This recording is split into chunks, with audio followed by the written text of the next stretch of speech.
I'm Callahan, aka Agent Impulse. And I'm Sage, aka Agent Grapeshot. And together, we're never gonna get this right. We're never gonna get this. And together, we're Niko's Angels. Niko's Angels. Hell yeah. Fucking professionals. Let's go.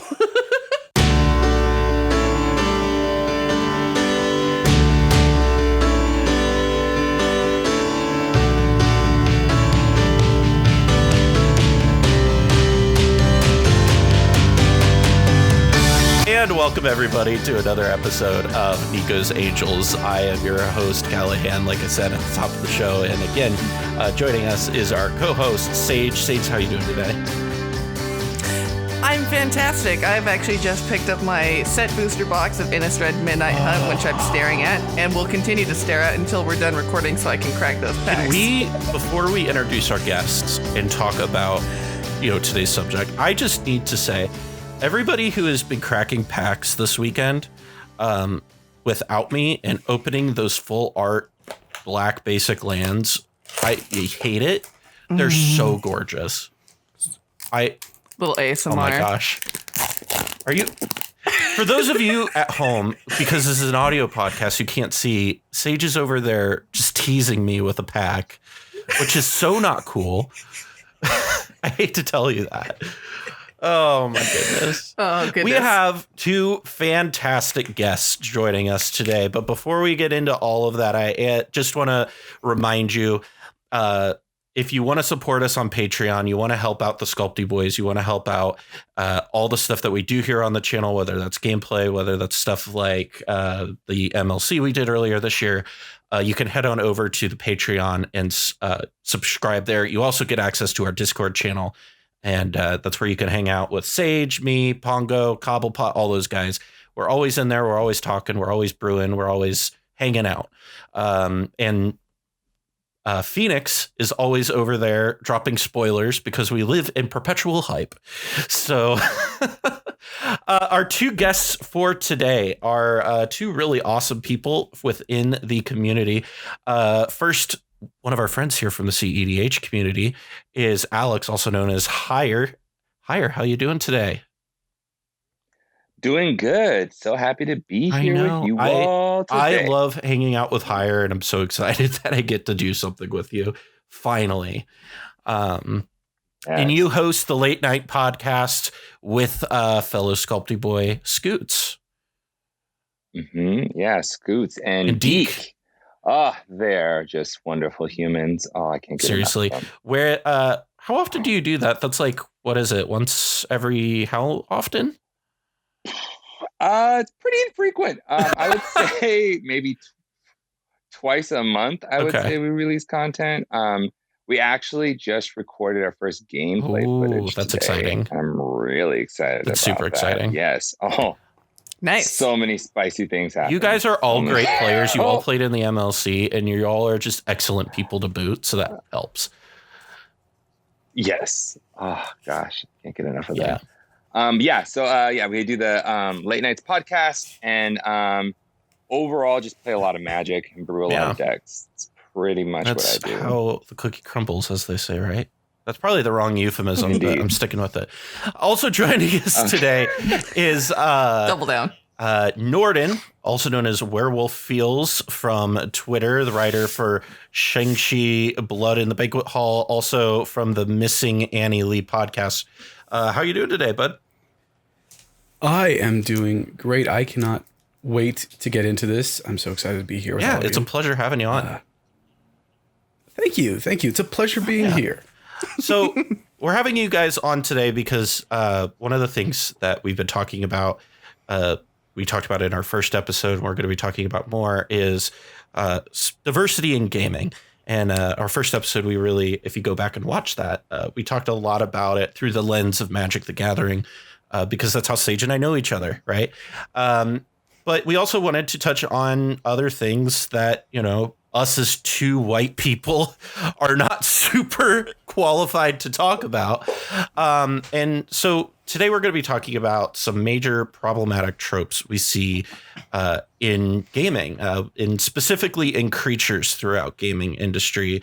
How do we identify them, and what do we do about them? So I think probably the best place to start, and I would say, Noordin, is what are tropes, and what are we talking about with these? Well, a trope is a common sort of stereotype or archetype when talking about a specific thing. So, like the trope that all girlfriends of superheroes have red hair. That's a common trope. Whether they're good or bad, tropes are common throughout writing for a reason. They basically help shortcut some explanation. So you no longer have to get into all that detail about what exactly is happening, and you can get to whatever else you want to do. So you especially see a lot of tropes common in board gaming and tabletop because you need to present an idea to your audience right away so they can use it effectively. You don't have time to get into pages and pages of why a werewolf acts the way it does in Magic, or why a vampire does this in like D&D, for example. Why is it important to talk about them? Because unfortunately, a lot of tropes were invented at a time where a lot of things that we want to get out of gaming are common. So some of them can be extremely hurtful, others extremely dangerous. And it's important to analyze them as we continue on, reassess them, toss out the bad ones, keep the good ones, and develop new ones along the way. I had never thought about this is a totally docile one, but you mentioned the all superhero girlfriends have red hair, and I immediately was like, Lois Lane doesn't have red hair, and I like Googled it, and sure enough, she doesn't have red hair in the comics, but they cast Amy Adams with red hair as Superman's girlfriend in the I feel stood up right now. I'm offended. I feel lied to. So when we talk about some of the tropes, and when we really look about it around the, because Noordin, you do a lot in writing with RPGs, right? So when we talk about tropes, like specifically around like race, what are the tropes that we generally see and kind of the problems within them? Oh dear. Let's unpack that. All right, where do we begin? Let's just grab a notebook and then the second notebook and the third.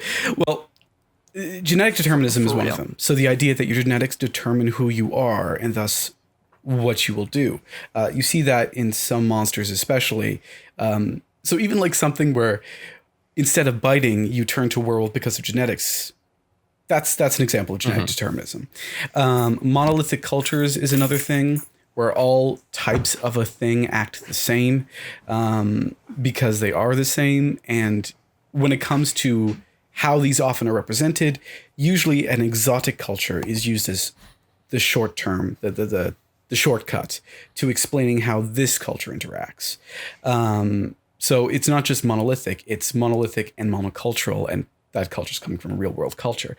And then we got the very obvious one, the value. It's different skin tones, and different monsters with different kinds of skin tones are valued differently. You actually do see this a lot when it comes to art, especially where a villainous character may have a darker skin tone than a lighter skin character, even if they're both the same quote unquote monster. So it's like there's a big range. Skin tones also, like the depiction of vampires really comes into it when it comes to skin tones, because the idea that people get extremely pale when they die is a very it's called pallus mortis, and it's kind of a thing that happens to lighter skinned people. Darker skinned people don't necessarily undergo it in the same way, because what happens is when you die, you fall onto one side or onto your back or onto your face.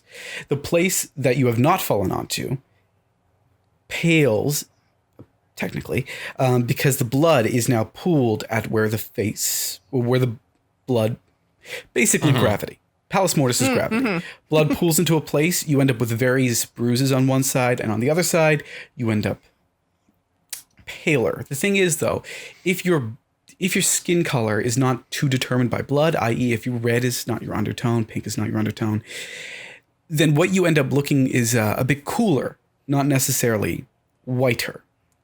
And that common misconception actually ends up into a lot of depictions of vampires. You get some really, like, a person of color dies, turns into a vampire. Suddenly, they are 4 shades paler than they should be. And it's weird. It's sometimes, like, there is a slight lightening, but it's not to the degree it's often depicted as, because when you're a person of color, it's melanin that is providing a lot of that front tone to make your skin darker. So blood draining from the face isn't going to change that so dramatically. I think definitely part of that too is, I think, particularly for a visual medium of movies, of people who are creating movies, of not exactly trusting that their audience will understand that the person is now turned into a vampire unless they're 4 shades lighter, and that sort of continues to feed into this perception, like misconception and perception that, like, this is a common thing that happens. And well, and there's also the element too with people in movies when they're doing, like, whatever effects or makeup it is, it's like, oh, well, people don't care. Right. Like, as long as it looks cool or something like that, like, they don't care, and they might not see the effects of that, if that makes sense, if that's fair. Yeah, I got right in my mind. I just got shaken a little bit because I thought about the Lion King, and I was like, Scar and Mufasa are brothers, and one's Scar a is lot darker. I was like, no. It's so common, right? It's inescapable. Yeah. Yes. And well, if you look at D&D too, the thing is, like, the high elves are the elves who are, like, they are described as having a lily white or alabaster complexion. And elves also having this very, like, monolithic culture of being, like, these high artisans who are in touch with nature and magic and, the sort of very ephemeral beings. And then you have the drow, who are evil, and they're enslaved by this evil spider goddess, and they have dark skin, and then they have the whole trope of, like, dark skin, white hair. And it's like, it's just so much to unpack. So when you look at things like that, because that's stuff that's been coded into D&D from, like, book 1, right? Where does a lot of that come from, right? Like, that comes from somewhere. Did I just ask a big question? Tolkien. I was gonna say, like, that's a lot. Like, I feel like you have to unpack so many. How much time you got? I think the thing that, for modern fantasy, it really, a lot of it boils down to Tolkien, which is a whole thing. And he has famously described orcs as being, these sort of motorcycles. Has famously described orcs as motorcycles. Got it. Orcs You as got it motorcycles. here. Orcs are motorcycles and hobbits have milk. You heard it here first. Oh dear. Oh my god. There is only one Tolkien. person. That reference was for specifically Sage, and, like, maybe 3 people I sent that video to, for what it's worth, by the way. It's a very good TikTok. Tolkien very famously describes orcs as being, like, these piggish monsters who are brutes, who are, like, illiterate and, and savage, very specifically of using that word, and all of, that brings up. And so a lot of modern fantasy comes from this sort of lineage, and where Tolkien gets us is this huge snowball of, like, Eurocentric imperialism and, like, colonialism of, valuing valuing certain traits, which, we can tie in eugenics and racism and classism. Like, it's, oh man. There's a whole video just on eugenics and magic alone that Spicy 8 Rack did. Talking about Yawgmoth, right? It's just, I just watched that the other day, actually. Excellent video. But so when we talk about this, when we look at D&D, I suppose. So like, I forget the names of the guys who made D&D. I know the names of them, but what are their names? I know Gary Gygax. That's right. Is the big one.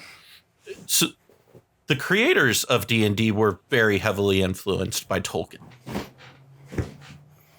Yeah, I mean, it was basically intended as a system to like play a like Lord of the Rings-esque campaign with their friends. Right. They're also this is something that I think that a lot of people kind of forget here. They're also inspired a lot by wargaming, and in wargaming, you have colors used to represent nationalities, and most things in a nationality look the same. They have a visual language that they share.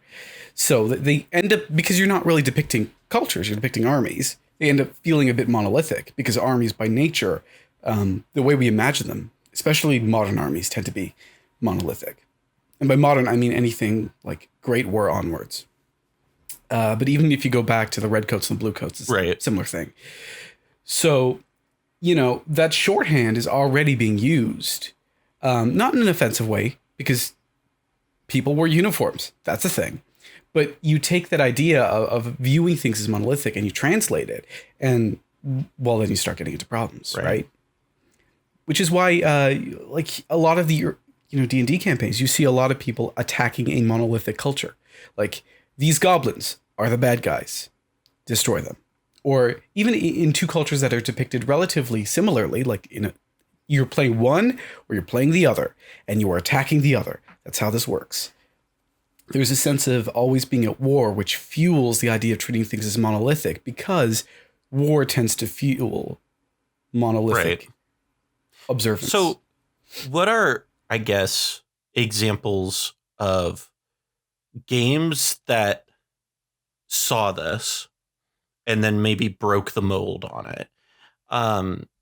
My very probably naive first thought is in Mass Effect 2, is it? Where it's the whole thing with the robot race. If I recall, I have not played Mass Effect in almost a decade, so bear with me if I cannot remember the names correctly. The Geth. Thank you. Called the Geth. Oh yeah. I need to replay Mass Effect. But it, like, what are good examples of games that saw these sort of tropes? Like, we know that even Star Trek falls into them, and in recent years and has tried to push back against those things, right? But what are things that are good examples of better ways to handle that? Or do they just not exist? It's funny that you say like better way to handle tropes, because Noordin made a really good example of this. Like, tropes are a really easy way for a large population to have an understanding of a unique concept without having to think too hard. So when I think of tropes, yes, in gameplay you are going to see them to make stories, because all stories are made up of, like, I forgot how many tropes there are. There is 32, 36 tropes that exist for storytelling that capture all stories. But I think of playing like MMOs, and your starter screen, when you go to select a character, the majority of the players that you can choose from are white, right? And even though you can design them and make them whatever you want to look, when you're running through the game, a majority of the players are still white, even though you had the opportunity to change them to blue or red or purple or whatever. And that's just because of what you're presenting with, and this it divides into a little bit more of psychology, and this is called the law of recency. What you see most recent is usually what you remember the most.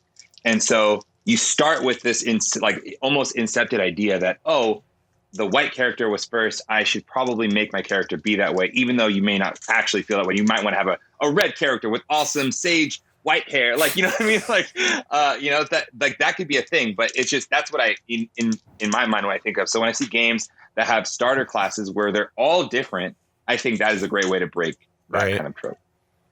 Try to think of games that have done that recently. The most recent game I've played is Pokemon, so I don't think I'm probably a great person to. I don't play a ton of video games anymore. I don't either. I can't think of the last game, honestly, because I know when I play something like probably one of my favorite games like Dragon Age, right? Like they drop you in as a white character. Yep. And Dragon Age is a fantastic game, right? Like a lot of people, funny you should bring up BioWare again, because a lot of people point out Mass Effect when they talk about, because, you know, BioWare once in a while does these many people played as this many people played as this. And the vast majority play as John Shepard, the male character. They don't change the name from John, and they use the default appearance, and they choose Soldier. And those are all the defaults. Those are literally the default. If you run the game, it'll ask you first if you want to play John Shepard, that's highlighted, or Jane Shepard. To click through, you just click John. The default appearance, the first appearance they chose, it's the pre-made appearance as opposed to the one you make yourself. He's a white dude. I believe he's based upon a model called Mark Vanderloo. I'm going to say that's correct. Sounds not incorrect to me. Yeah, exactly. Once you click that, it'll ask you for your class, the class, or maybe that's before, I don't really know. But the class that always is highlighted first, Soldier, and there you go. There you go. Because, it's that kind of recency, it develops into defaultism. And defaultism is the main danger of tropes. Because when you have defaultism turned on, so to speak, you get two options. You get the default, or you get the 1x1. So you get, like in a good race, you get the one evil one. Or in a bad race, you get the one good one, etc. And once you get into those mindsets, it's really hard to break out of them. Let me ask this then. So it's mildly off topic. I don't think this is off topic. We'll see. Tell me if this is too off topic. So you have Mass Effect, where, and I'm interested to hear your opinions on this, where the game is marketed as all the previews, all the stuff on the cover art is John Shepard. That's the character you think of when you think of the Mass Effect trilogy. And so there's, you know, a lot of people who default to that, not only because it's the first thing that's on there, but it's also the way they market the game, right? Then you have, for lack of a different game, like Skyrim, because it continues to get released 10 years later, where it's first person. Yes, you can create your image, you can do all those things, but at the end of the day, how much does that play into that? Like, how much does it's a third person game and how we market it versus this is a first person game and how we market it play into some of those things? Like, marketing certainly has to play a role in that.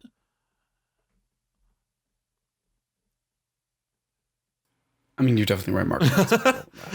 Straight up.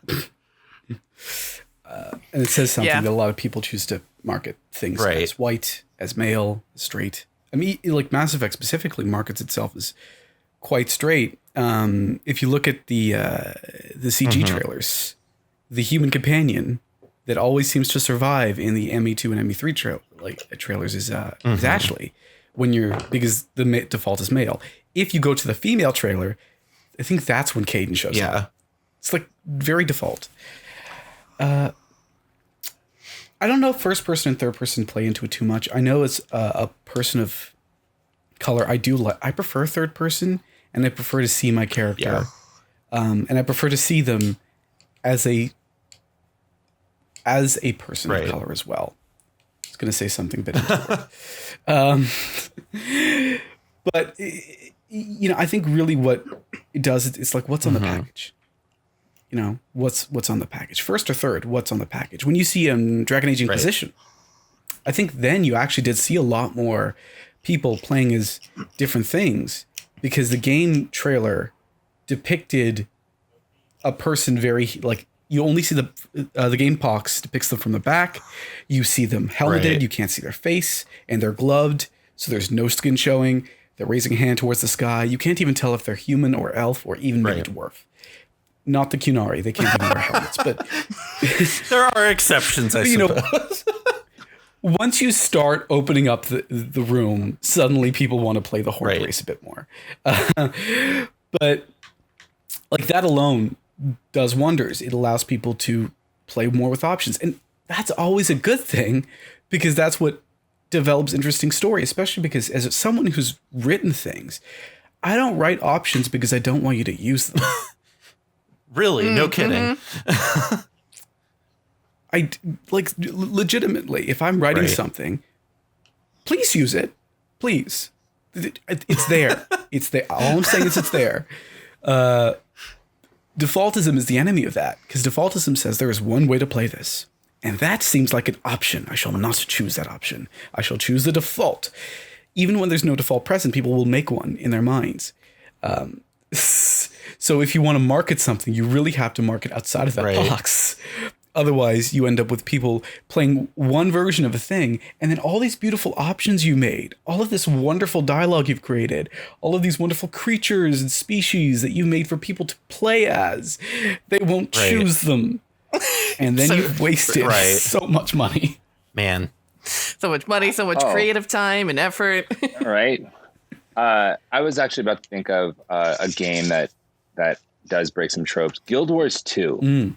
I've never played Guild Wars 2. I haven't played that one. Guild Wars 2 is a very dynamic game.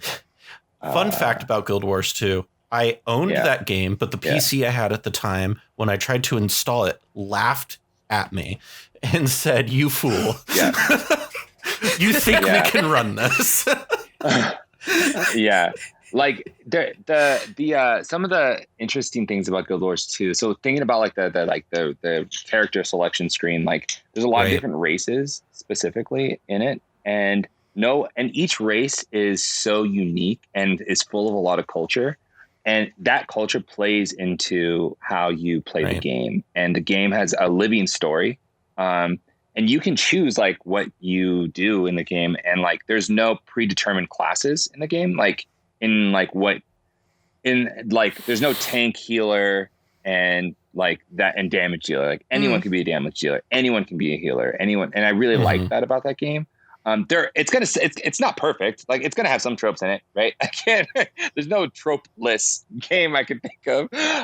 But that idea of being able to capture some of the not having a defaultism crutch to lean on, I think is really good.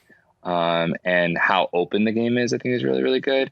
But one thing that popped in my head while you were all talking was I would love to see a character in a game actually have like a non-heteronormative background. That would be really cool. I would love to see that. Like that would be so. It feels like so extremely novel, and that's unfortunate, right? But I have yet to see that, and I would love to see that. That'd be great. I think something that you brought up of like basically that like Guild of Wars 2 isn't perfect because there are going to be tropes, and I think that brings about like a really important point that it's okay to have tropes, but you should be, if you're writing if you're running a D&D campaign, if you're writing a story, you have to be very conscientious about what you're including and how you're presenting it, because just having like orcs with this like genetic determinism, or like just having them with this like monolithic culture, or just having them like described in this one way, like taken separately, you can pick that apart and examine it, and you can be like, well, that's not great. But it's especially because in a lot of mediums, when they're presented as all three of these things, is really where you have these, like really like, problematic behaviors and perpetuation of these like stereotypes and tropes and everything. And I think, if like being conscientious about what you're choosing to include and how you're portraying it, I think, is a big major lesson. Can I ask a question? That's okay. Yeah. Oh, never mind. He said no. He said, don't do it. Callahan just walked right away. No questions. He said, no. In fact, I don't even want to do a podcast anymore. Excuse me. Bye. This time, hey, I'm going to show you guys something. Silas, show you folks something. Say hi. Can you say hi? Can you wave? No. He's gonna watch Buster the Bus. That's what's keeping him entertained while I talk. Okay, so here's the question. And this is gonna seem like a bad question. Why is this conversation necessary? I mean, that's not a bad question at all. That is a great question.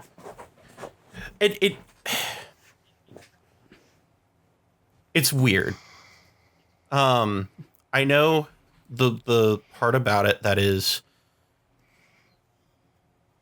so when you're white, right? Like, you don't see these things, and that you have to learn to see them because it's.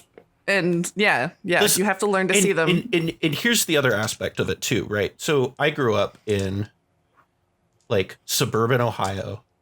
I went to a private Christian school. I thought a very conservative area, right? And it wasn't until I went to college, I started interacting with not just I think I had one person of color that I knew in my school, and I think that was it. And then the more I got surrounded by it, the more I was like, I think about it even outside of the lens of race. I think about it from the lens of like LGBT things, right? There were things that I didn't even know about myself until I started being around other people, and I was like, oh, words to identify this thing, right? And it's interesting because there is a large portion of our population who don't experience anything other than what is put in front of them, right?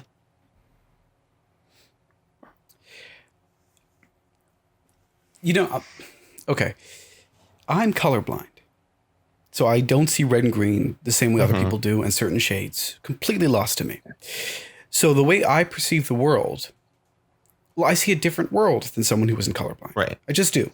Right. And this means sometimes there actually are certain benefits. Like it's easier for me to see camouflage for what it is, as it turns out, because the way the light bounces off and the way my brain is like trying to interpret the information is very different when the material is different, because it can't really tell usually the way your cones can with color because they're mutated. Anyway, that was a science thing that doesn't need to be explained. But my point is, I don't know what it's like to see the world as someone who isn't colorblind. I don't. I really, really don't. And someone who isn't colorblind has no idea what it's like to see the world as I do. And that's just like, it's a way to kind of explain that any two people have very different perspectives.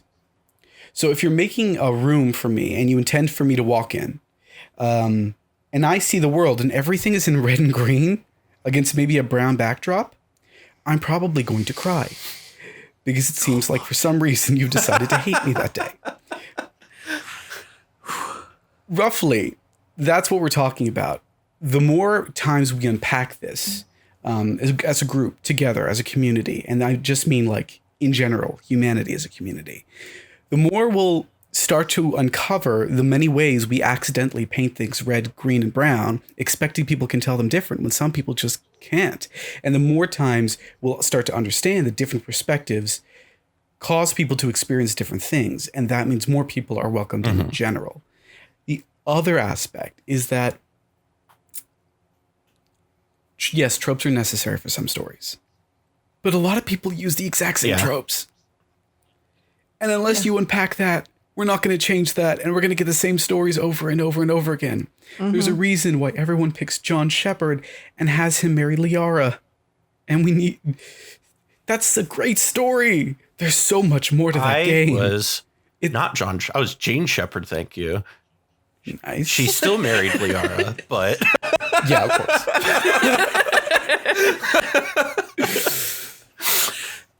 And I think definitely a part of of course, of like being able to share and communicate about different perspectives. And I think that really just edifies storytelling, and just because a different story is being told, I think the more that we talk about different stories, I think because we're in this really interesting place right now in America where all of a sudden a lot of white people are like, oh shit, it really is shit, isn't it? For people of color. Wow, marginalized populations really do experience a fundamentally different reality. And it's like, yeah, people have literally been talking about this for hundreds of years. But all right, great. You're getting in the party. Glad you've made it.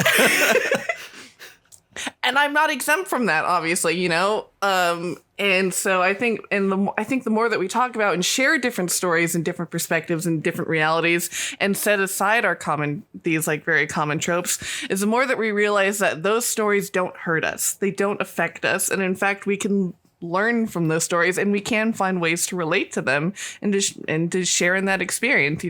Just because a main character of a story is a completely different, demographic and in race and gender and sexuality doesn't mean you also can't find their story interesting or relatable, because it's about humans. Right.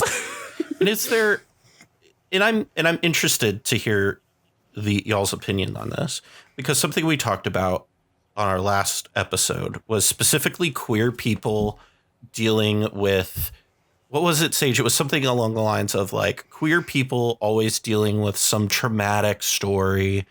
The story is always like, the queer story is most often the story of tragedy, of pain, and it's just like one big porn of pain and tragedy, and how they have this like transformation. It's like, I'm over that. Like when we look at how that's like, let's look at film, for instance, or television, like how often is for people of color, that is the storyline, right? Is that more often in your eyes than it's not, or they're just characters, or what are your thoughts on that? I don't know how to talk about that. I think it really just depends on like your perspective. So like as a black man watching Fresh Prince of Bel-Air, right? I would see a lot of things that I had in common. Like I didn't know my dad growing up. I fit that stereotype to a T, right?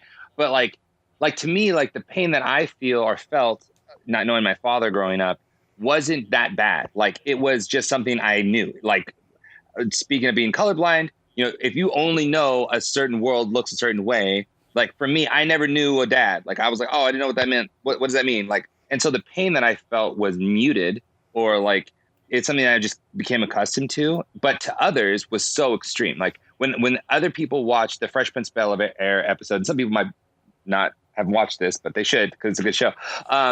But when Will's father comes back into his life for like an episode, and then he leaves, and Will says, why doesn't he love me? And the pain that you feel, for a lot of people, it's like, oh, that's sad. That's sad. For me, I was devastated. I was like, why doesn't he love me? What? Right. But like that's, and my son hears me, and he's like, why are you crying? Dad, what's wrong? Blessed baby. But like that's like a big thing. That's like, oh, the tragedy and everything it's really based on your perspective of what that tragedy means to you, because the pain that you might feel and how you relate to it is subjective. Yeah. I mean, that brings up like the point. Do you intend to cause that pain in that population? Right. Because for some writers, especially people who this story, is common amongst. Yeah.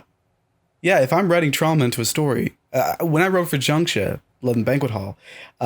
My specific scenario, because I wrote a scenario for the game, is literally what it's like to be Muslim after 9/11.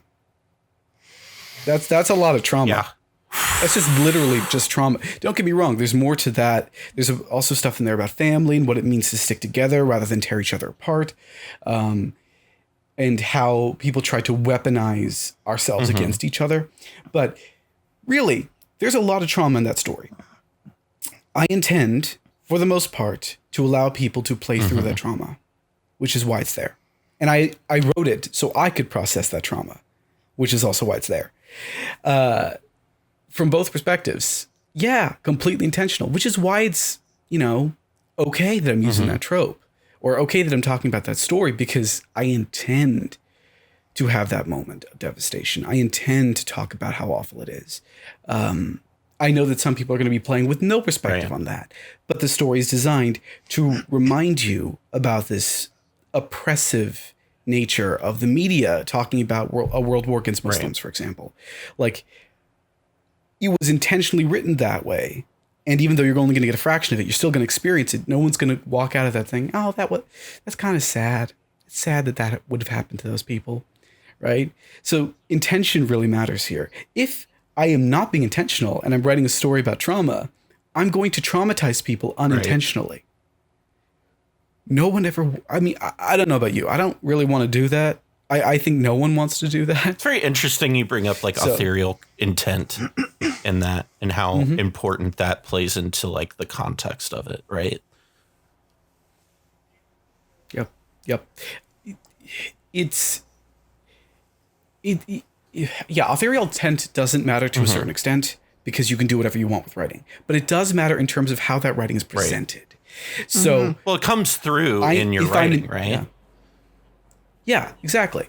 If I'm intending to traumatize, then I'm writing down stuff that will affect the trauma of multiple people, not just myself. If I'm not, then I'm accidentally traumatizing a very sub-specific population without knowing. And everyone else is fine, and I intend them to be fine, which means I'm causing harm. And that's just trauma. But honestly, a lot of this stuff is tied to trauma, right? It's intent matters in terms of what your writing does, not how it's used. So, man, we could do the whole episode on this. Jeez. That was kind of the point. But when we also look at other tropes, so let me shift away from race just a little bit. We look at other tropes, and we look at tropes like ableistic tropes in gaming and in culture. What do a lot of those look like? And I'll probably throw this one over to Higher. What do a lot of those tend to look like? So people who do not have functional aspects of their person, either physically or mentally, usually have to get those fixed in order to become the hero. To be worthy of love. Yeah. And so, right. So I'm an avid reader, and there's every book that I've read so far, I've yet to see an example of where this didn't happen. Someone is elderly and becomes young and then saves the world, or they're missing a leg and their leg regrows and they save the world, right? And these ideas that you are broken and you have to be fixed first before you can do anything else. And for me, that is such a hard pill to swallow, because you can't be inspirational saying you can change the world as you are, but first you got to fix the problems that are wrong with you, because there's something wrong with you. I think for me, that's a huge crutch that I think a lot of writers lean on to try and make sure that their story can take the path that they want it to take. Versus there's a show, me and my wife, it's from 2004 called Monk. Right, and Monk is fantastic especially if you're looking at from the perspective of he has all these small issues with the world, right? But together, it's a giant mountain of stuff that he has to process through in order to function, right? But that is his superpower. That's why he can do what he does. And like you see the struggles that he goes through, and like you see like how heartbreaking it is at times where like something so important happens, but he just can't let something go. He can't get past a small thing, and he knows it's small, but to him it's the world. And they don't change that about him. And to me, that's fantastic. I loved that. I love that show for that reason. But for me, that's what it looks like in media at this time. Really within gaming, Noordin, what are the sorts of things that we see very often as far as ableistic tropes? Am I saying that right? Is it ableistic tropes? Is that the right? Ableist. You don't have to put the IC at the end. Yeah. There's a lot. One of the biggest ones, actually, it's not ableist, but it often is depicted as ableist, where fat people are evil or gross, or like, how many times have you seen some big enemy and literally they are big, and that is why you know they are the enemy? Especially a lot in video games, this depiction of someone who is, you know, eating constantly and very large, and it's just, it's supposed to be depicted as grotesque. And that's how you know they're a creature, they're a monster, you kill them. And that's the only time you ever see someone with any extra weight in the entire game. That's a huge common thing. Missing limbs tends to come up when you're looking at cyberpunk or future set things, where the more limbs you lose, the more, and get replaced with cybernetics, the more monstrous you are, because you're slowly losing your attachment, quote unquote, to humanity. That is terrifying, because that dips into mental illness too, where this idea that someone, first of all, being disabled does not necessarily mean that that there's, you know, comorbidity. You're not necessarily mentally ill and physically disabled. Those two things are separate. They can relate, but not always. And it's usually because the world is so ableist, you are driven to depression. But like, that's often a commonality too, where I'm thinking of Cyberpunk right now, and not just Cyberpunk the video game, but Cyberpunk the tabletop game, where cyberpsychosis is a thing, because you lose your attachment to reality because of all of your, you know, replacement parts, and a lot of those parts are enforced upon you by a capitalistic majority. The idea is capitalism creates monsters, but really what it turns into is disabled people being related to monsters, because disabled people would need those, you know, replacement limbs as well. And that's a lot to unpack.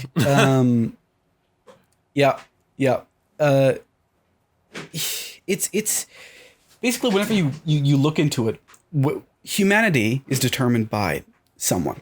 And humanity is, you have two eyes, you have a nostril with two nose, a nose with two nostrils, woof, 2 arms, 2 legs, there's 10 little phalanges on your fingers, there's 10 little toes on your feet, 2 ears, etc.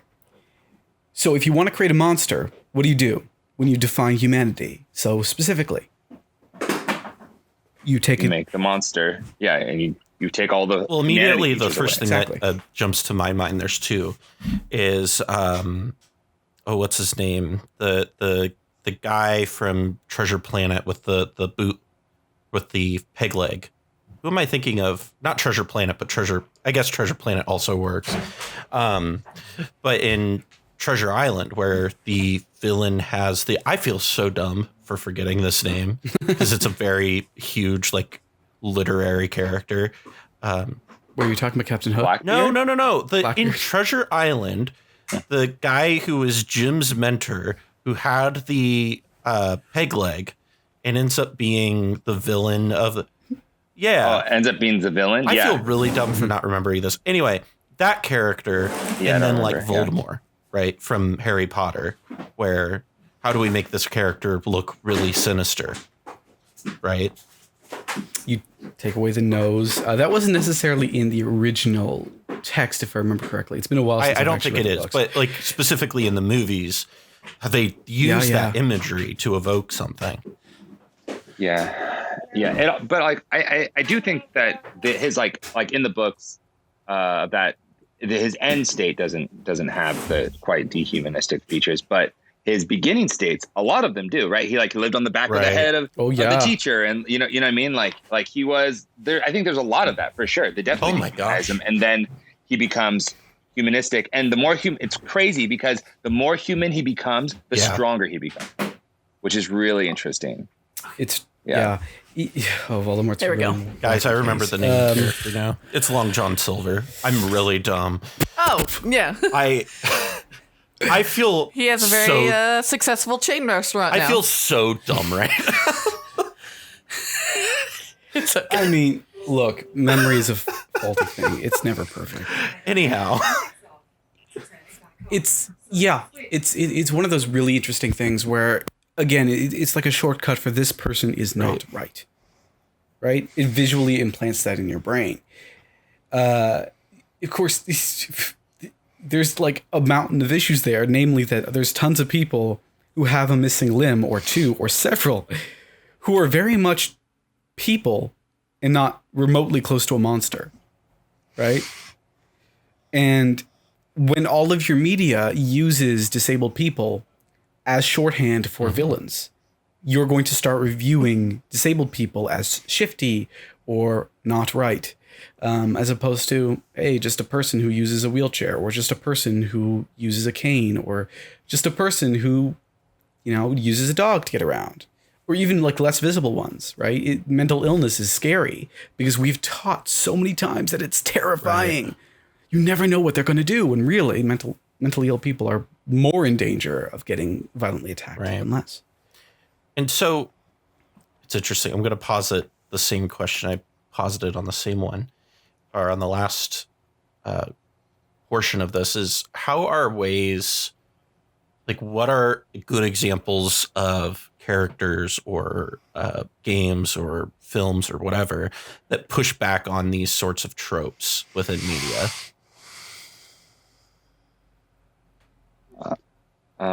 There's a book called Sufficiently Advanced Magic. And the main character is, he is so amazing. It's just so good. Breaks so many things. Like, one, he doesn't know if he's straight. He doesn't know. He's like, he's never really had like a crush, and then he gets a crush and it happens to be on another male. But he doesn't know if it's a crush, and he's trying to figure out, where do I stand with sexuality? And in this world, there is no norm for sexuality. Being straight or not is doesn't matter. It's like whoever you fall in love with, you fall in love with. And for me, I was like, this is so refreshing. Oh my God, this is so refreshing.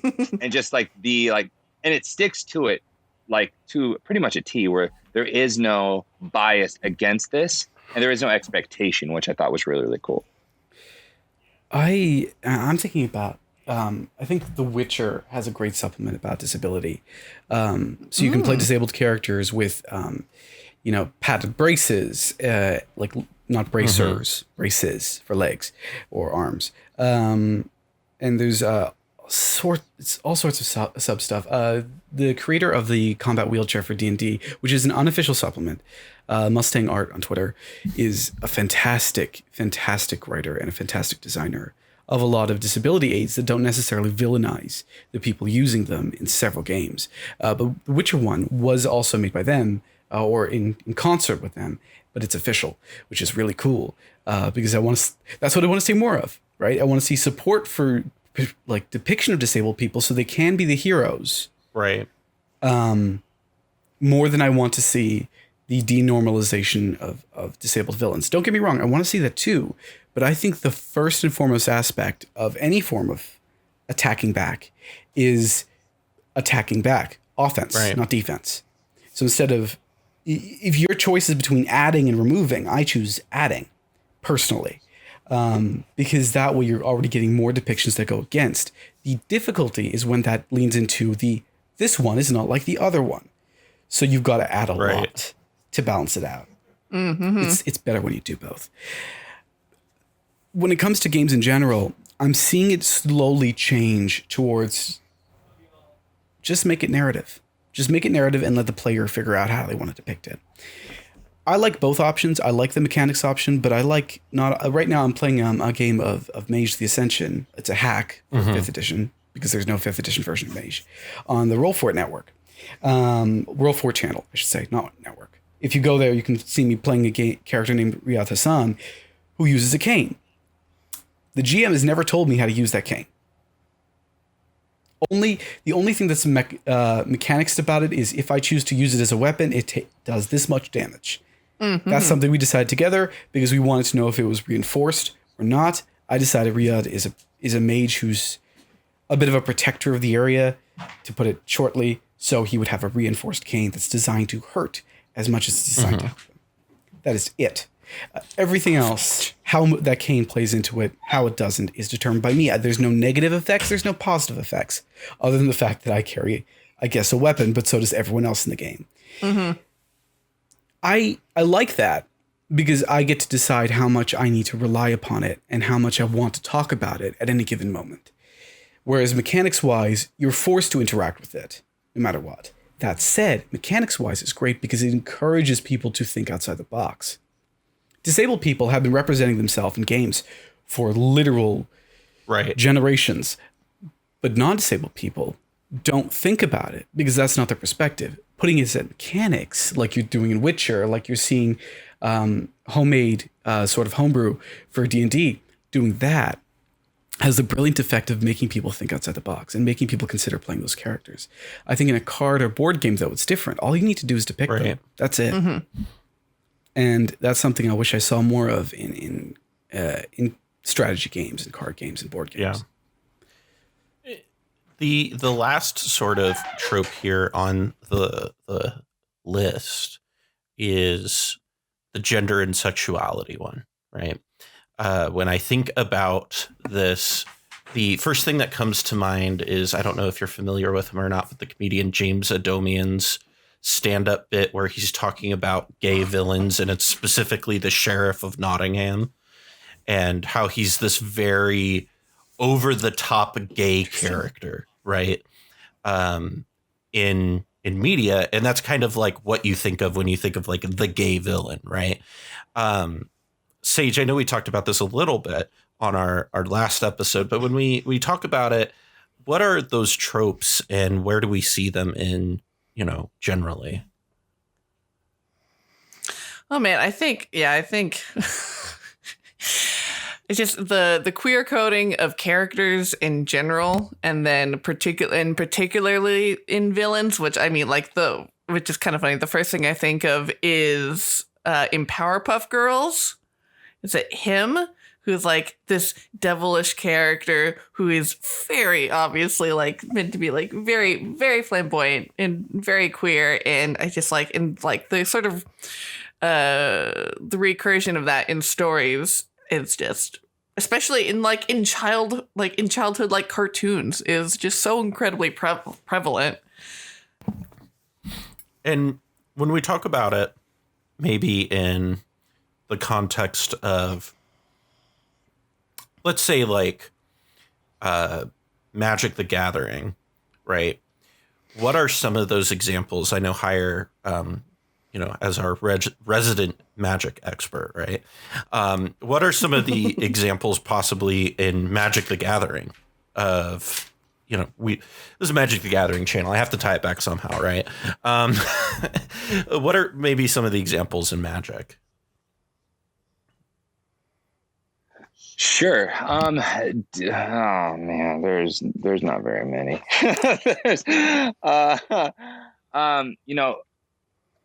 If you look at Magic cards and you look at like what we think of when we think of certain like types. So when you look at it's a color wheel, right? We have black, blue, green, red, white. Typically black is all demons and vampires, right? It's all demons, vampires.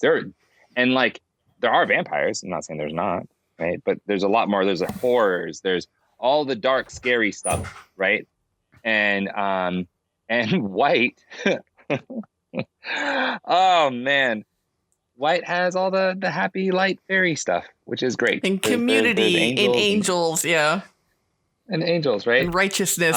It also tons of positive depicted humans. Yeah. Yes, all the humans are positive. And what makes it like really, I don't know, tough for me. So when I think of like, I think I've already used this word already. So I'm going to use it, but I'm using it again. So when I think of like the heteronormative state of magic, it's hard for me to like find more things that talks more about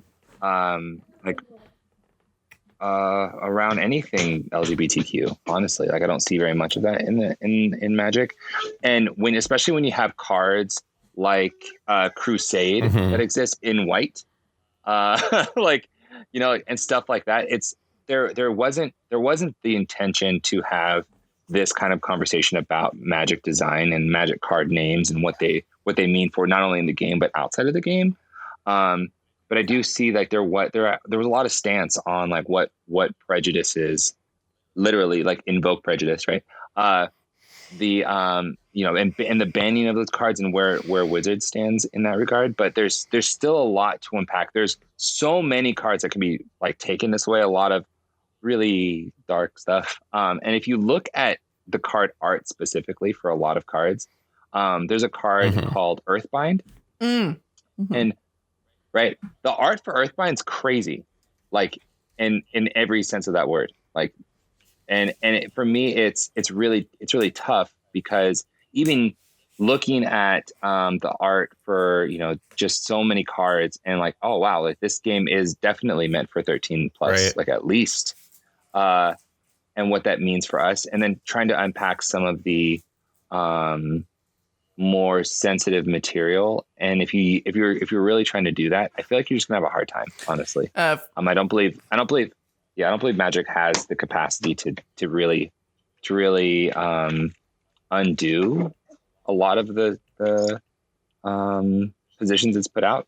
But I do believe that they can do a lot to change it in the future. For those of you who don't know, Earthbind, the art for that card, it features this like pixie-like woman who she's basically just wearing some pasties, and you see her in profile, like her body from the side, and she is like being bound by like what looks like vines and stuff at her legs and her wrists and at her throat, and she's like naked, covered in mud, and yeah, being bound to the earth. Yeah. I guess that depicts how many times you're going to fight a naked pixie in Magic. Doesn't seem like it's a common. Yeah. I'm thinking of like Kaladesh right now, because there was a woman of color on the box just doing artificer things, and Kaladesh is a very artificer sort of heavy looking pack. Kaladesh in general, it's very brown, which I appreciated. But like they advertised specifically a brown woman. She's not depicted in any harmful way. She's just making magic like people in Kaladesh do. And I do see a little bit of positive improvement in that area. It's not enough, because it takes a lot of active reinforcement to get rid of passive harm. Well, and and again, like Spicy 8 Rack has done videos on this where you talk about like the old Magic lore, and if you look at old Magic lore, old MTG lore is fucked up. Like the heroes of Magic were not good people, which is like to some extent an interesting way of like handling it to some extent, where you aren't having clear-cut heroes, but like Urza's a piece of shit, right? Like we can all agree Urza's just a terrible person. It's interesting because we talked about specifically with around like queer characters last week, where or last month, you have characters like Hienos and Tiro, right? Who just exist. But there's not a ton of them. You know, like what was it we talked about where it was they specifically took out the Chandra Chandra Nissa romance Nissa. Out of the novelization of War of the Spark. And it's interesting because there's still a lot to go in that regard. But as far as like gaming in general, outside of that, like obviously there's a lot of progress to make in that regard. But where is it at, do you feel like, in RPGs, Noordin? Oh. Perhaps that's a loaded question, but real quick before we change, I do want to talk a little bit about Teferi specifically. Oh yeah. And like for me, seeing Teferi was awesome. I was like, oh, Teferi's dope. Like we got this black planeswalker doing cool things. Super excited. And then to see like the, you know, some of the secret layer, and seeing like, oh, like look at this, like this embrace is all beautiful. It's great. I need that for everyone else. Mm-hmm. You know what I mean? That's that for me. That was a big step forward. Like I need that, but I need to see as much intersection as I can see. Just want to know if they owe Idris Elba like a lot of money for their depiction of Teferi. The most.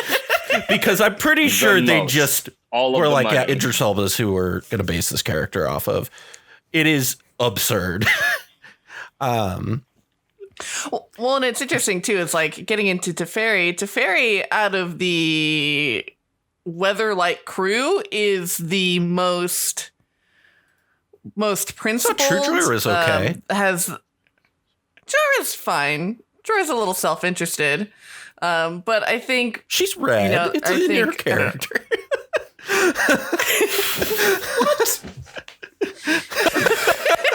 What does that mean?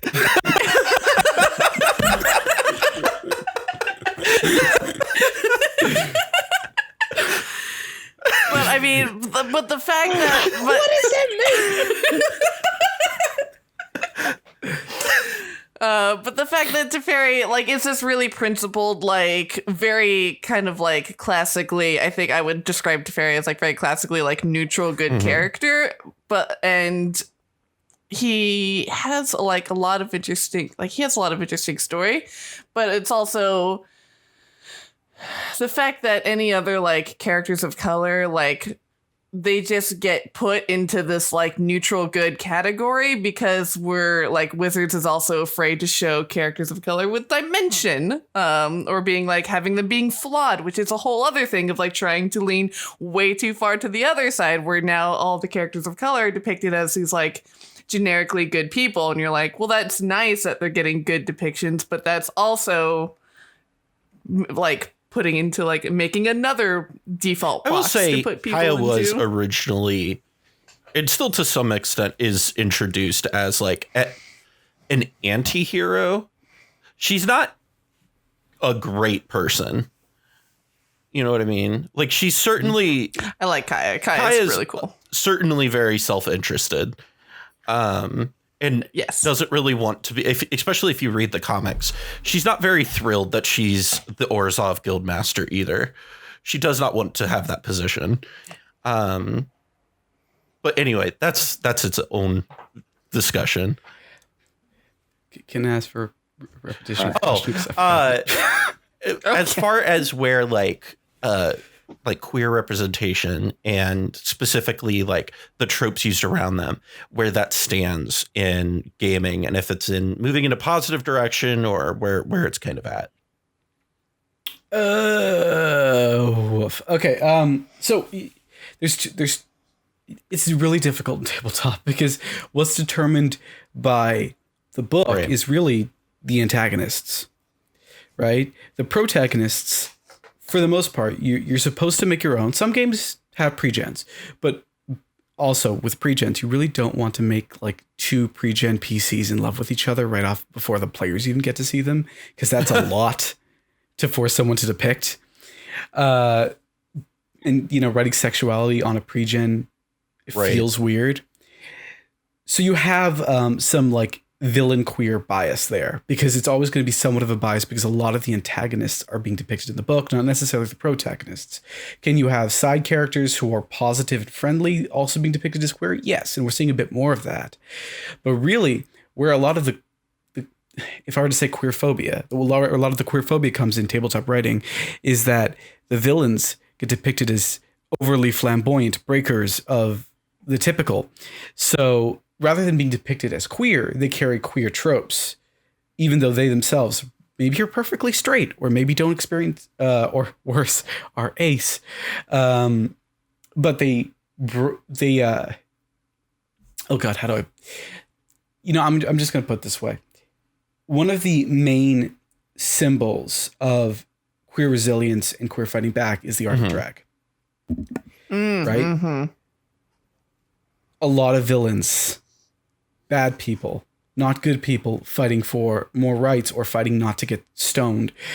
Bad people are depicted as basically drag versions of themselves, or even drag versions of the main characters. And it's that reason why you actually see a lot of queer people identify with villains, because we're made to see ourselves in them. Like Ursula, who's a major villain of The Little Mermaid, is both like color darker, and also purposefully her actual face is taken from a drag queen called Divine. So she's literally a drag character, and she's depicted as darker skin color than Divine was in real life, to make it even further implanted in your head that she is a villain. So instead, a lot of queer brown and black people see themselves in Ursula, because she's kind of bodily taken from our community. She's kind of depicted, her depiction is taken from parts of our community, had villainy thrown over top of her, and is just shoved in there to be depicted as some breaker of the normativity that the Little Mermaid seeks to perpetrate. That's a big heavy sentence, even for my own brain. Basically, queer rebels being depicted as villains. That's the thing. Huge thing. Positive, it's rarer. You're getting a little bit of it in Magic now, where some of the side characters have, husbands and they are men, or wives and they are women. You get it. There's a really fascinating, I don't know if you've all heard of the MMORPG RuneScape. I am aware of RuneScape. I played that when I was in junior high. Never played, but 15 years ago. A couple years. Level 99 Magic, just saying. So a couple of years ago, there was, you go to the elf homeland of Tartadad. I'm going to say that's right. And you meet this character who, it's not done in the best way. It's a bit clunky, but basically she's trans. It's explicitly mentioned in the text. And you find her, it's awful. You find her journal, I think. That's how you learn it? Because she doesn't tell you. But you learn through the journal that she's trans, because elves are shapeshifters. She was born one way. She decided elves in the land are shapeshifters. No, when they left it, they no longer are shapeshifters. But she decides to shapeshift into someone that really represented her, and therefore underwent a transition, a physical transition. It's a loaded thing, especially when she's probably the only trans character I can think of in RuneScape. But we're starting to see people try, right? And I'm not the person who's going to say this is good or this is bad, especially because I am a cisgendered man, and therefore I never had to struggle with that. But people are trying, and that's good. It's better than not trying. Because I will say that. It's better than not trying, and it's better than if they made this one character, had you discover that she's trans, and then turned her into a villain. Instead, she's just a random, friendly, helping NPC. She's not even, in the grand scheme of things, a lot of people won't talk to her, which I think is not the best thing. But there's a lot less harm is being done, because at least people are trying. Yeah. All of it, though, we're going through a period of change which means that we're going to see some bad depictions and some good depictions. We're going to see some bad examples still coming out to this day and some good examples. And it's going to be rough going for a while, which I know isn't fair. And speaking as a man who's a disabled queer person of color, it's really not fair. But it's like breaking a bone. It hurts before it heals. As it heals, we're going through healing. The plus side is, though, better we go through it, better reset that bone than not. You know? Yeah. And healing is never a linear progression as much as we want it to be. It's you get to go forward, and then you have good days, and then you go backwards, and you have a couple, then you have rough patches, but then you keep healing and pushing for that advocacy and that representation. I don't know, as somebody who's non-binary and tends to lean towards like the trans non-binary like spectrum of things, like I just want more of it because you don't see it, right? I can think of the only immediate thing I could really think of with trans characters is the first thing that comes to mind is Alesha from Magic, and that's because we've been talking about it recently. And I think the only other character, and I only vaguely know of it, is like a friend on what's that Zendaya HBO show. There is a friend of hers in that show that's trans, and it's like a queer. It's like a central part of the story, but that's like the only thing that I can really think of, and those are things that are not. You know what? I take that back. One of the characters in the Sabrina the Teenage Witch, the like Netflix show, was trans character. I forgot about that. And that actor actually advocated and pushed so hard to have their journey as a trans person like done well, and like they worked with the writers and the director and everything and pushed for that story, and I loved that. I wish they weren't like this throwaway character. I stopped watching that show after the first season because it's the same thing with Riverdale. So bad. It's just as bad as Riverdale. It just kind of goes in a different direction. I will say I am glad that in season 2, his transition he's transitioned and his storyline changes. I do appreciate that about him. I don't know if I appreciate much else about Sabrina. Oh my God, I could go on a whole ass rant about that show. I love the aesthetic. I do too. I just love the aesthetic. So I'll say the that. casting, I think, of great eye like candy. it's very, very. It looks great, but I don't know. It's the same team who does Riverdale, and there's things with Riverdale too where I just look at that show and I'm just like, this is a fever dream. Like, what is happening right now? Yo, that show had a whole last flip after season 1. It was like, you know what? We're going to decide to be something entirely different. And I don't know if you like it or not, but it's here now. Remember how we spent a whole season? Sure, it was a half season, really, but a whole season just talking about one big storyline. Yeah. How about 5 in one instead? Yeah. Both of those shows just blow me away. And they're written by the guy who wrote the graphic novels, and they're like, yeah, make a show, and it's not turn out well. Some people can't do both. Yes. And that's okay. But so kind of looking here as we move forward is what are things that we can do. Wait, Higher, you're muted if you're trying to say something. Okay. But what are things that we could do about these things, right? We've talked about a lot of the progress that's made, but like if me as a white person, I'm trying to sit down and I'm trying to make a game, what is something I can do to try and, be more inclusive in what I'm doing? Oh, nothing. You can't keep up anymore. There's no point in trying. Why even give an effort? Really, it's just the universe's fault. Why didn't you just flip a table and walk away? I felt like being the internet for a second there. I'm sorry. It comes out. But I mean, particularly Noordin, you as a sensitivity editor for Muslim cultures and everything, like you have a very important job, I think, in this changing industry of gaming and writing. Yeah. Okay. So sensitivity editor, for those who are unaware, especially because I feel like if you're not really aware of how a tabletop RPG gets made, you may not. I go in, I read a script, and then this is all sensitivity feeling to the most part. I read a whole book, usually after it's completed. Sometimes not, but I'll get to that later. Usually after it's completed, then I say, this needs fixing, this needs fixing, this needs fixing. Sometimes, if I can, I offer suggestions. Other times, I'm just doing minor edits, like, don't use this word. Or this sentence, just get rid of it. It's like an editor, but I'm focusing hyper focusing on specific cultural representations and often ableism. So it's punch up for, making sure you're not being racist, basically.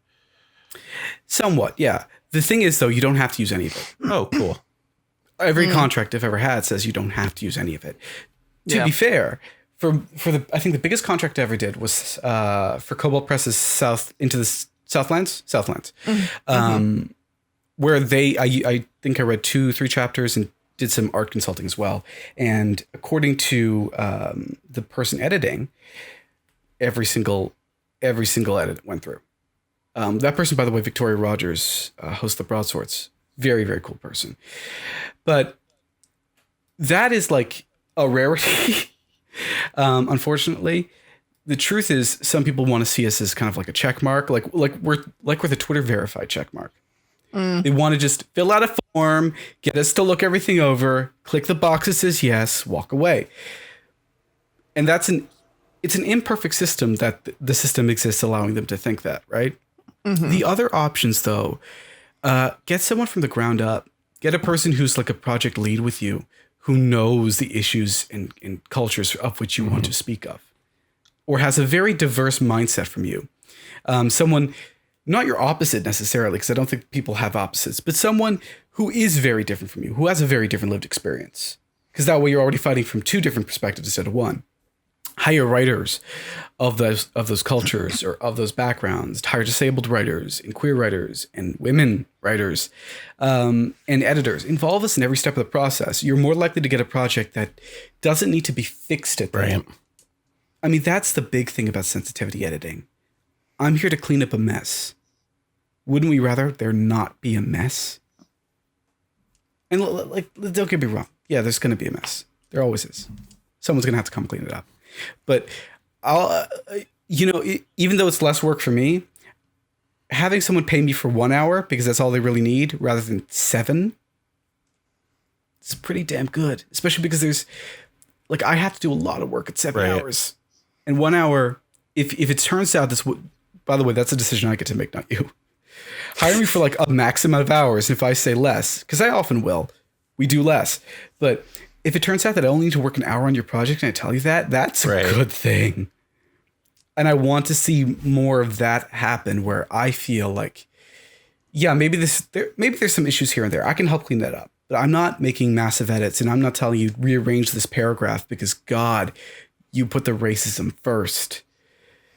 And I'm not having to sit there on a table with a keyboard in my hand thinking, how do I fix this in 25 words or less? How do I fix these entire 2 paragraphs in 25 words or less?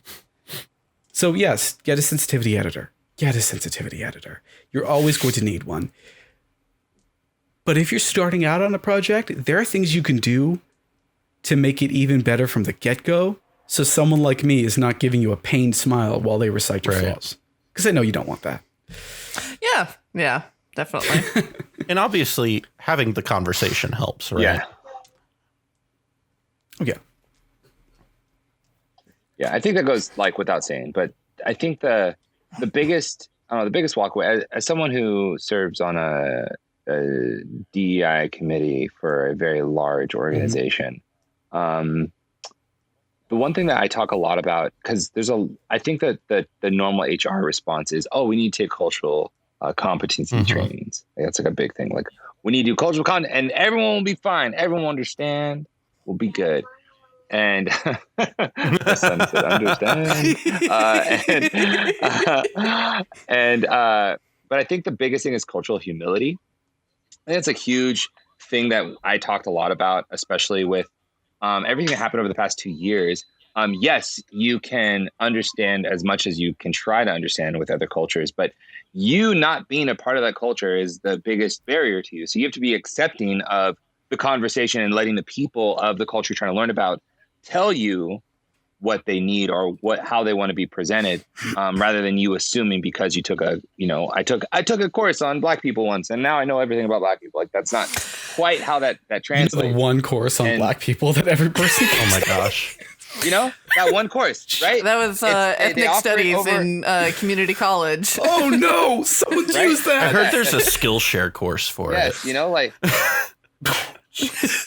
I took a master class. It was taught by, it was just like, it's just that we got so many people who would do that, who would say like, oh, I went to college at Berkeley and it's right next to Oakland. So, obviously, no, not Bay obviously. Area.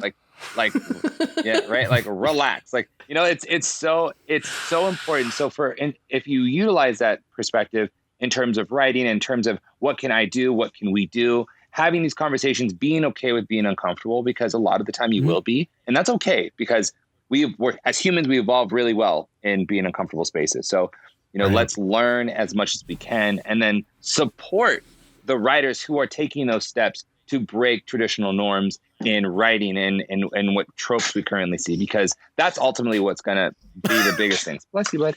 What's going to make the biggest change in my mind. You're so cute. It's painful. You are so wholesome. Like I vote with my dollar. That's a big thing. It's like, I spend money to actively support creators I believe in who do a lot of content creation that are currently, out in the world. Like, that's probably why Sage feels like that I'm stalking them. Like, that's and I wish I had that problem. Like, Callahan, I'm subscribed to everything you put out. I don't know what you're talking about. Like, you are like it's just, if you are promoting content, if you're promoting content that is accessible to everyone in the most deepest regards, then I'm going to support you. Like, that's just going to be the way it is. And that's just because that's the people, that's the world I wish to be in. And that's the kind of rules that I live by.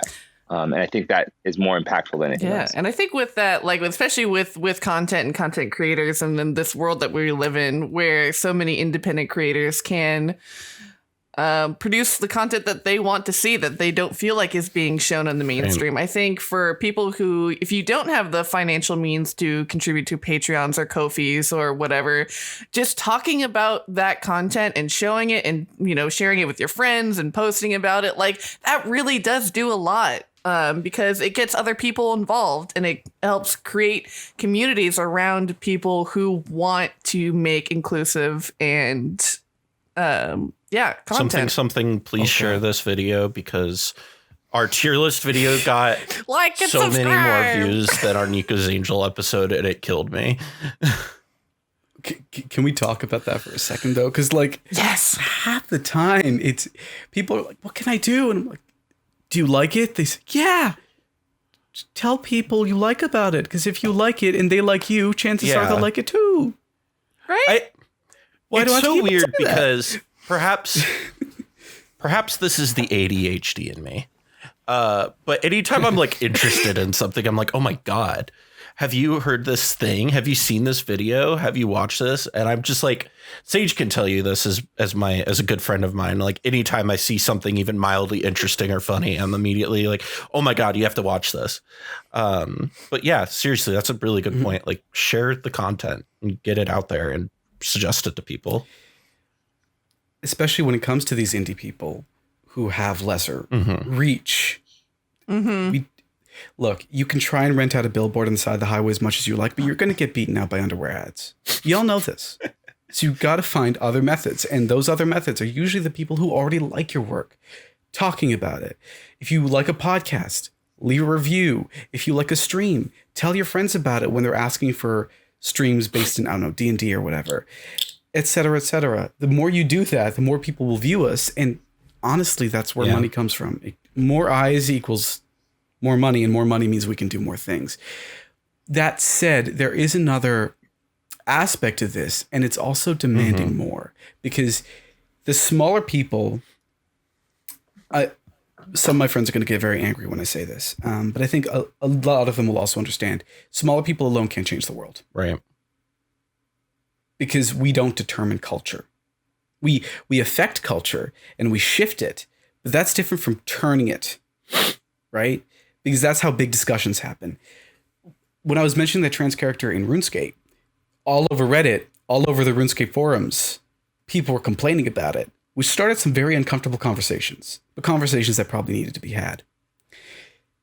It's especially in a game where early on, there is a quest that changes dramatically if you change gender, and your person who loves you will maybe choose not to marry you because you've changed gender since, which is a rough thing, right? Like, these are discussions we need to have in order to make better content and in order to change culture effectively, so that we're no longer sitting here having to have these conversations over and over again. You're only going to get that by demanding it from the bigger groups.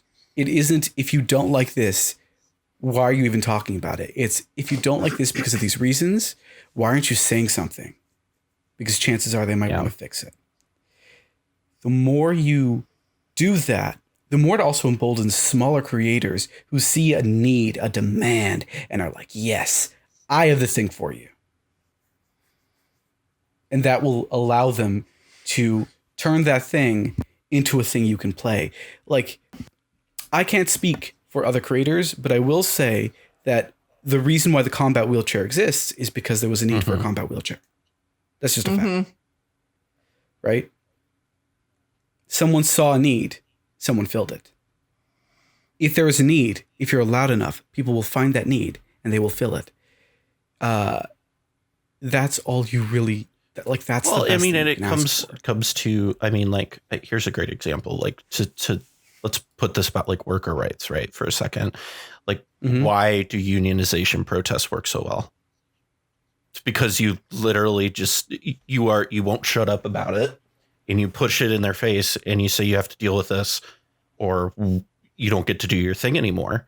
And or you don't get to extract labor from us. And there's like, there are reasons why last year Black Lives Matter protests are happening. And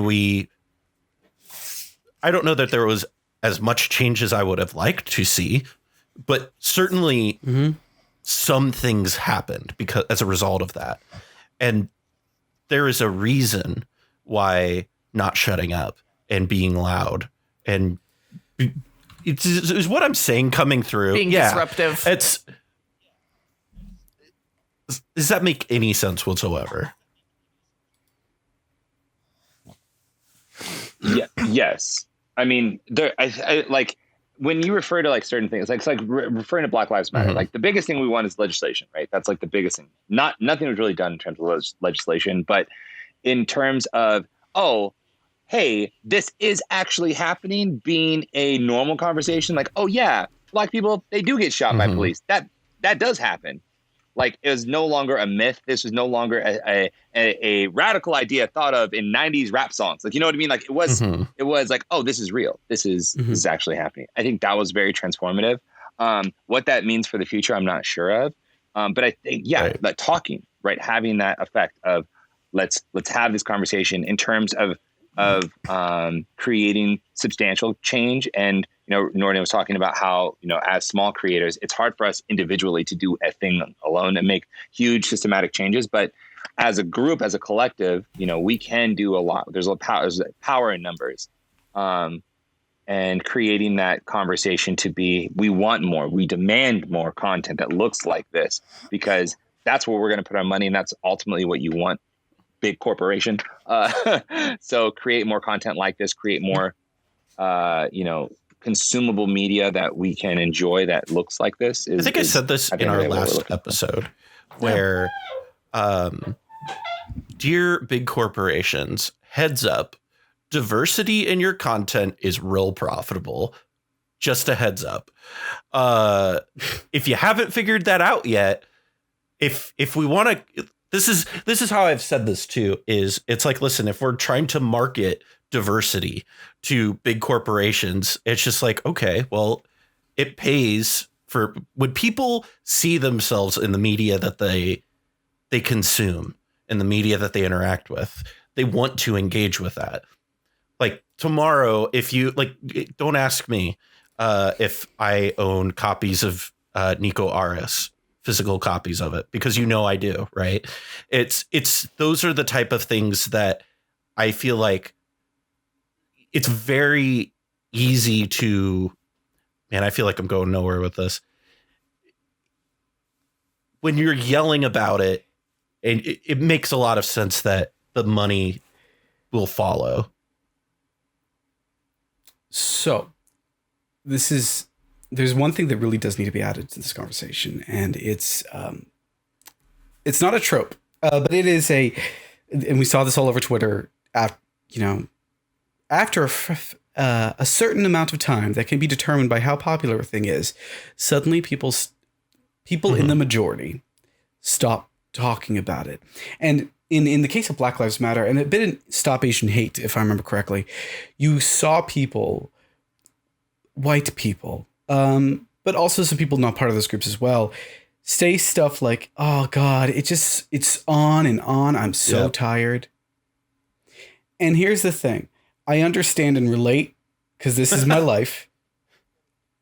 But at the same time, this is my life. I don't get to stop. To put that in a friendlier way, you need to take lessons from the people around you who have been fighting this longer than you have. You need to learn that it's about longevity as much as it is about loudness. You can't let the conversation dip, so you take it in waves, right? You have different people talking right now, different people talking tomorrow, but they're all saying the same thing. And the people who were talking yesterday will start speaking up again. Give yourself, that idea that this is a marathon, not a sprint, because things will not change tomorrow, even as we are healing. You've got to take it day by day. You've got to push forward. If you need to take a step back, you take a step back with the intention that you return. Write it down on a piece of paper. It is not just speaking up when the issue is popular. It is speaking up every moment. I'm a Twitch streamer right now. And you know what? This is going to come out after this conversation is recorded, but I'm assuring you it's still happening. Right now, a lot of people of color are being rated, especially Black people, especially queer people as well, who use the LGBTQ tag. For the most part, if you're using both those tags, you're kind of fucked. Sorry, I didn't know if I was allowed to say that. You're kind of you're kind of fucked. Twitch has sued 2 people, but there's more 2 people at work, and people are still being hate rated or doxxed or worse. And people are not talking about it on Twitter. I mean, don't get me wrong, the people affected by it are still talking about it on Twitter. We haven't stopped. I've been following you on Twitter talking about this specifically for weeks. I didn't know about it. Yeah, you don't stop. Exactly. Because you're not going to know about every issue. But the more people talk about an issue, the better it is. And the more they continue talking about it. It can't just be us who are the most affected doing the talking all the time. Retweet it whenever you see it. Speak about it whenever you see it. Even when you don't see it, ask yourself, wait, what happened to this issue? Look up what's happened and then speak up again. Take the time out of your day to do more research. Take the time out of your day to do more fighting and schedule it. That's actually a big thing. Sure, I retweet a bunch of stuff all over the course of the day, but like if you look at big activists, shit was scheduled. There's a reason for that. And you don't schedule it one week and then not the next week. You schedule every week. We need to take more lessons from the people who spearheaded all these campaigns. In the West, in North America, in the US and Canada, a lot of those folks were Black. We need to take lessons from them and learn from them so we don't have to relearn the same lessons that they already learned. Right. Because otherwise we're going to have this issue of issues perpetually only being talked about for about a week or 2 weeks before it no longer matters to the majority. And that means nothing has to change. You have companies saying, instead of doing anything, we'll knuckle down, be quiet, come back when it's over. You don't want that. Oh, capitalism. Yeah. I feel like I've talked a lot. No, it was sorry. really good. No, you are It was super really good. And honestly, point. it's been a pleasure having both of you guys, and like really good conversation. And I really appreciate both of your perspectives on this. As we head out, like I said, Higher, you do the Late Nights podcast, and where can people find you online and support you and what you are doing out there? Yeah. Thanks again for having me. You folks are awesome. I felt like I got enlightened, and I love feeling that way after conversations. Yeah, you can find me Late Nights podcast on YouTube, Higher MTG on Twitter. And that's really where you're probably going to find me anyways. I'm really best magic takes out there. But yeah, unless you don't agree with me, and then they're best the worst magic takes you can find. And then they're the absolute worst. And unless you don't like Void Winnower, and then they're the worst, I swear. Yeah, and honestly, like in regards to like, this kind of stuff, I am just so happy to like support this kind of content. Really, really glad to see conversations like these happening. Hopefully this will sprout more ideas and more content like this, because I think it's desperately absolutely needed. Always a pleasure, Higher. Wonderful. You were one of my favorite cEDH folk out there. And Noordin, like you said, you're on Twitter at Werewolf Feels, but where are you? You're on Twitch. What are other places that people can find you, support you, and help out what you're doing?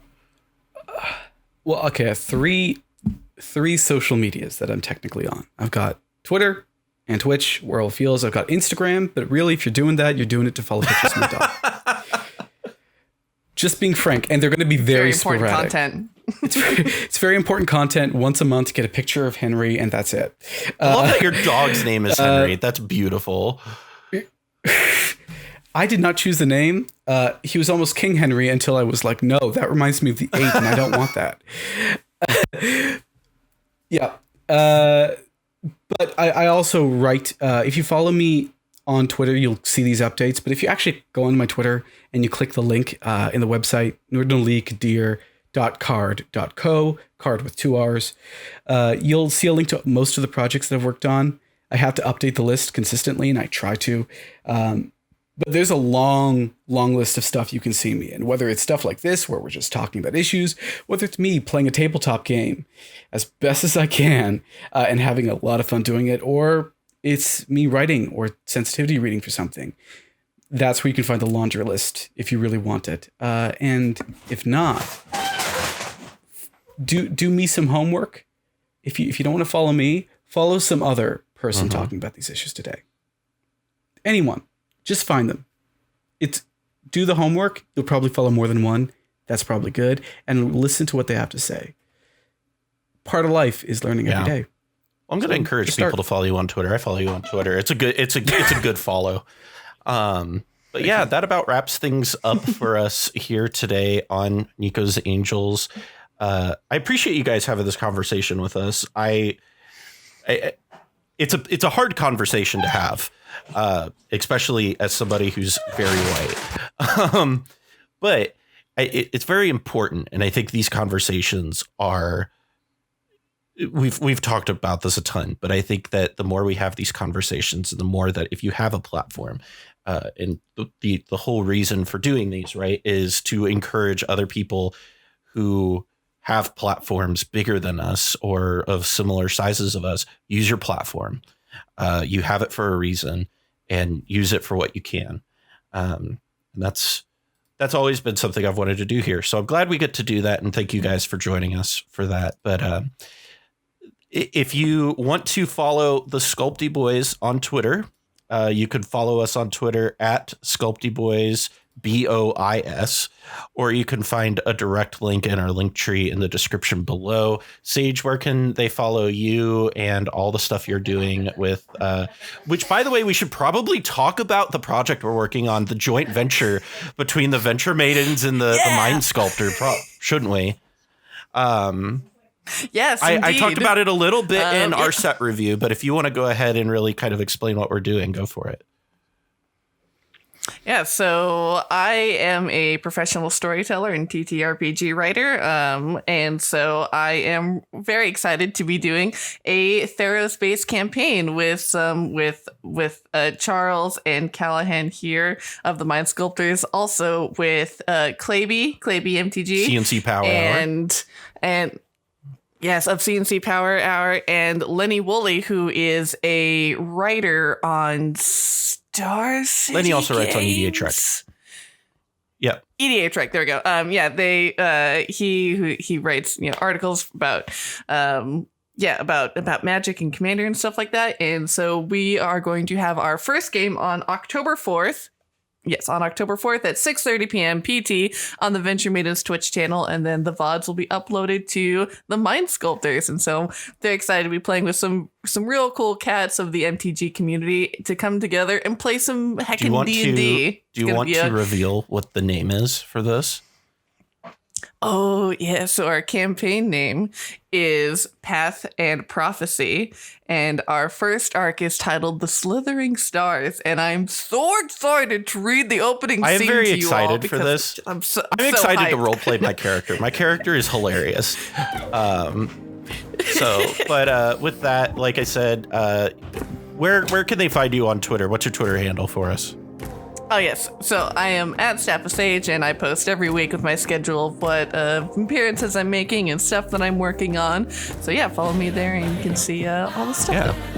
Awesome. You can also, if you want, I believe you're in our link tree as well. So, in your Mox field is too. So, if you want to see the text we're working on, you can check it out there.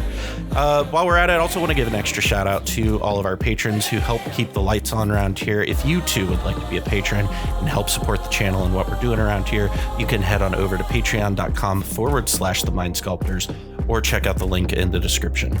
Thank you all for joining us today. And from all of us here at the Mind Sculptors, I'm Callahan. And I'm Sage. We'll see you next time. Thanks for joining us. I'm in line with the stars, I'm in sync with the earth.